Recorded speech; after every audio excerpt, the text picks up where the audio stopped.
Here's the simple yet shocking truth that no one talks about. Over 1/3 of all invoices are not accurate. And you know which way those errors are going. Not in your favor. Compounding the problem are invoices that get paid twice. And no, the supplier doesn't automatically return the payment. Fraudulent invoices and payments made from statements and of vendor credits. Let's take a look at where and how these problems occur, and more importantly, what you can do to combat them. Stick around until the end when we address the solutions that don't work. Those tactics that you think should protect you from paying incorrectly, but actually do not do what you think they're going to do. Problem number one, the invoice is inaccurate. Sometimes it's an honest mistake, and other times it's done with an eye towards hoping you won't notice. Whatever you think, when you approach the supplier who sent the inaccurate invoice, you have to act like you believe it's an honest mistake. Accusing someone of trying to defraud you is not in the best interest of a harmonious long-term relationship. So it's up to you to find the mistakes, ideally before you pay the invoice, and get the invoice corrected. What can you do to minimize this problem? Step number one, encourage all your processes to question anything that doesn't look right. Don't let anyone intimidate them. Step number two, realize that you can't rely on approvers to find errors. You've got to have your invoices verified, despite it being approved for payment. 98% of the approvers out there will approve, yes, I ordered this. They don't look at the price, they don't look at the quantity, they don't look at the terms, they don't look at any of that important stuff. Step number three, because they don't do this, insist that your AP team does the three-way match for verification of accuracy of the invoice. This enables you not only to find mistakes, but to zero in on where those mistakes are occurring. And we've got a separate video on how to do that, and I'll link to it in the description. You can look at it afterwards. Step number four, track the errors and the resolution of those errors in a spreadsheet if your ERP doesn't do this for you. Periodically, review the spreadsheet, analyzing the data to see if you can identify root causes, such as an unusually high number of errors coming from one purchaser, supplier, or processor. Then take the steps to remedy the situation.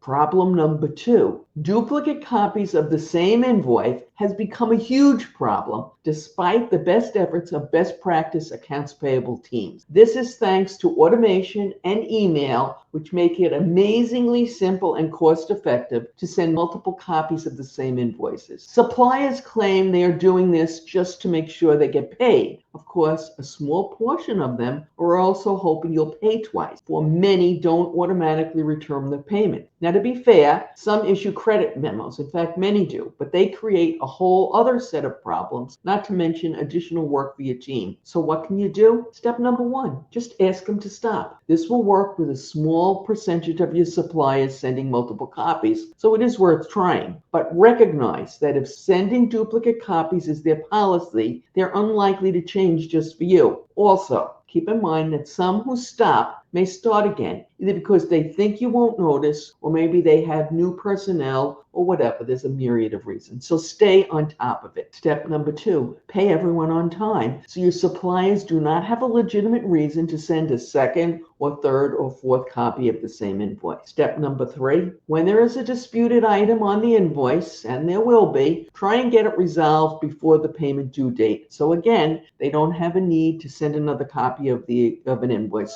nor do they have an excuse. Step number four, immediately close out purchase orders and receivers once the three-way match is complete and the item scheduled for payment. That way, if a duplicate item does show up, it won't get past the three-way match verification process. Step number five, ensure all processes are using your rigid coding standards so that every invoice is processed in the exact same manner. This helps identify and weed out duplicates as early in the game as possible. For time spent on an invoice that is going to be ultimately discarded is time that could be spent on more value-add tasks. Problem number three, fraudulent invoices. Not only do they waste valuable processor time, they also occasionally get through and get paid. And when that happens, the money is gone forever. The criminals are quite smart and adept when it comes to finding new ways to deceive corporates and others into paying them. Doing everything we've discussed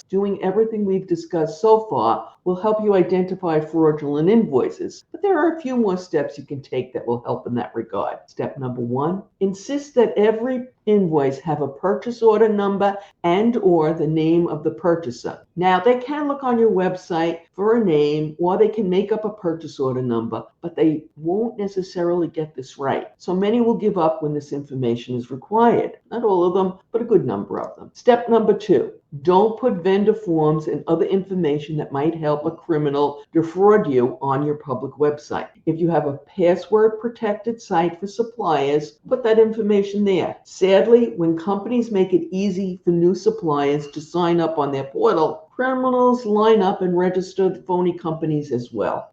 Step number 3, keep up to date on whatever the newest frauds are and make sure you share this information with your team. Problem number 4, paying from statements may seem efficient, but it's a hidden danger that could be costing you more than you think. Here's what you need to know. Yes, it can be effective when you do this, but processes sometimes don't realize they have a statement and they go ahead and pay this. And when they do this, they're double paying every single invoice on that statement. So what can you do? Step 1, train all your processes so they recognize what statements look like. This should be part of your new process of training. Make sure they understand the next step, which is step 2. Have a policy of never paying from a statement. That way, with a little training, this part of the problem can be eliminated. The problem arises for those organizations that do pay a few vendors from statements. Typically, this occurs when a particular vendor sends many small dollar invoices. Think office supplies and temporary help. If you decide you want to pay these few vendors in this manner, then make sure everyone knows who they are and they understand that only these very few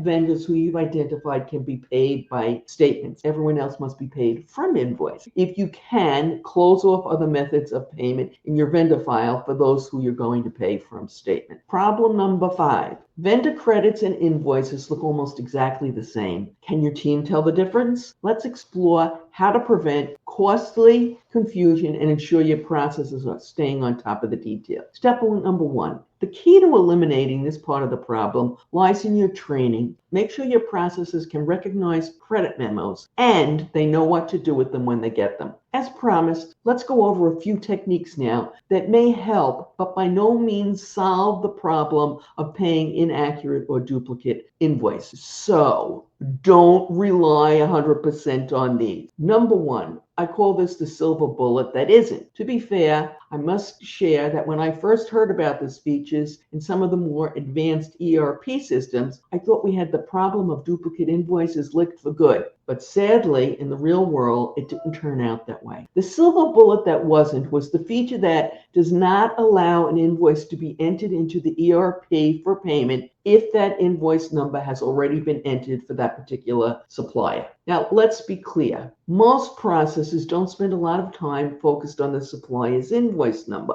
They're more concerned about the dollar amount and their own PO number. So the invoice number is not always entered correctly. So when the processor can't get that invoice through because the system says that that invoice number has already been entered, the processors assume that the mistake was made the prior time, the last time an invoice was being processed, that they entered the invoice number wrong and that they used the invoice number that's on the current invoice. So they quickly figured out that they could get around this issue by simply adding a space or a dot or a letter to the invoice number. And many do this, okay? Many. You would not believe how many companies this happens at, making this tool completely ineffective, unfortunately. Number 2, so you've automated your accounts payable system and you think your problems with duplicate invoices and inaccurate invoices are solved. Not exactly. In reality, automation can only do so much. Well, it would be nice if automation would eliminate all the problems associated with our invoices. It's really an unrealistic expectation, which unfortunately many on management have. To be fair, automation helps and it helps a lot, but to expect it to do everything is just not realistic. We're not there yet. Invoices aren't the only part of accounts payable that has dirty little secrets that are not often discussed. Problems that hit directly at the bottom line. If you want to avoid these, click on the link that has appeared on your YouTube screen and is in the description. Good luck.